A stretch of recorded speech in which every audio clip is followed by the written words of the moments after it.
আজকে আমাদের আলোচ্য বিষয় হলো জিএসএম কি এবং জিএসএম কেন করা হয় এগুলো আপনারা দেখবেন, আপনারা শিখবেন এবং শিখাবেন। যদি কোনো ভুল ত্রুটি থাকে অবশ্যই কমেন্টসের মাধ্যমে জানাবেন। Please start. আজকে আমরা আলোচনা করব জিএসএম কি, জিএসএম কেন করা হয় এবং জিএসএম কিভাবে করা হয় তা প্র্যাকটিক্যালি বিস্তারিত আপনাদেরকে দেখাবো। প্রথমত আমার সামনে একটি জিএসএম মেশিন আছে এবং একটি ওয়েট মেশিন আছে। তো আমাদের এখানে জিএসএম মেশিনের একটা থার্ড পার্টি ক্যালিব্রেশন আছে, যেটা প্রত্যেক জিএসএম কাটার মেশিনেই থার্ড পার্টি ক্যালিব্রেশন দ্বারা করে নিতে হয়। এই থার্ড পার্টি ক্যালিব্রেশনটি সাধারণত 6 মান্থ অথবা 1 ইয়ার হয়ে থাকে। সেম একই রকমভাবে এই ওয়েট স্কেলটাও থার্ড পার্টি দ্বারা ক্যালিব্রেশন করে নিতে হয়, যেটা 6 মান্থ অথবা 1 ইয়ার ক্যালিব্রেশন করা থাকে। এই ক্যালিব্রেশন করার মানে হচ্ছে আমার এই মেশিনগুলো প্রপারলি ঠিক আছে কিনা তা রক্ষণাবেক্ষণ করা। যখন এই ক্যালিব্রেশনটি শেষ হয়ে যাবে তখন পুনরায় আবার এই মেশিনগুলো ক্যালিব্রেশন করে নিতে হবে।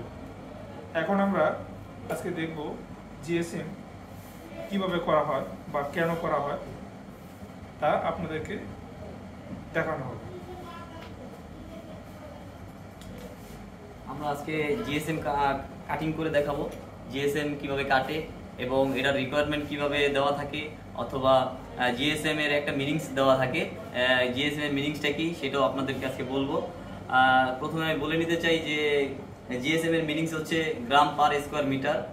আর জিএসএম এর একটা রিকোয়ারমেন্ট থাকে যে আমরা এই ওয়েট নির্ণয় করার জন্য তার জন্য আর কি জিএসএমটা করা হয়, ওয়েট নির্ণয় করার জন্য।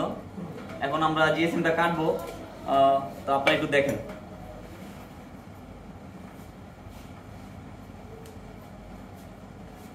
প্রথমে কাপড়টাকে একটু ফ্ল্যাট করে নিতে হবে যাতে কোনো কুচকানো না থাকে। যদি কুচকানো থাকে তাইলে দেখা গেছে জিএসএম ওয়েট বেড়ে যেতে পারে, সেই জন্য আমরা একটু ফ্ল্যাট করে নিলাম। এখন আপনাদের মাঝে কেটে দেখাচ্ছি কিভাবে জিএসএমটা কাটা হয়।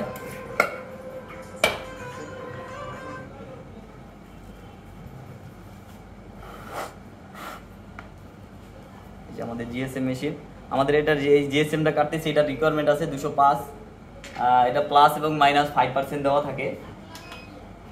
আমরা মেশিনটা জিরো করে নিলাম।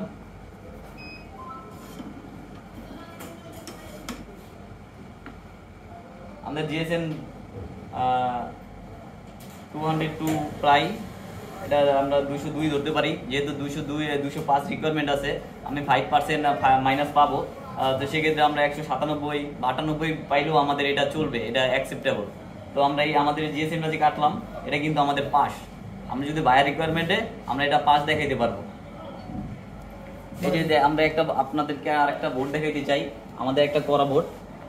এটা হচ্ছে জেডিক্সওয়াই বায়ারের, স্টাইল নাম্বার দেওয়া আছে, বায়ার দেওয়া আছে, জিএসএম রিকোয়ারমেন্ট আমাদের 205। আমরা কত করে পেয়েছি সেটাও কিন্তু এখানে দেওয়া আছে। আমরা একসাথে 2টা কালার করছি, হ্যাঁ, 2টাই এখানে দেওয়া আছে। ধন্যবাদ সবাইকে। যে আসলে আমরা এতক্ষণ শিখলাম জিএসএম কীভাবে করানো হয়, কেন করানো হয়। তো আপনারা এই ভিডিওটা দেখবেন, দেখে যদি কোনো ভুল ত্রুটি হয়, যদি কোনো কিছু শেখানো থাকে বা শেখার থাকে আমাদেরকে বলবেন, অবশ্যই আমরা ঠিক করে নেব। এবং সবাই আমার এই চ্যানেলটা সাবস্ক্রাইব করবেন, বেশি বেশি শেয়ার করবেন এবং লাইক দিবেন। লাইক এবং শেয়ারের মাধ্যমে সবাই শিখতে পারবেন জিনিসটা। ধন্যবাদ সবাইকে।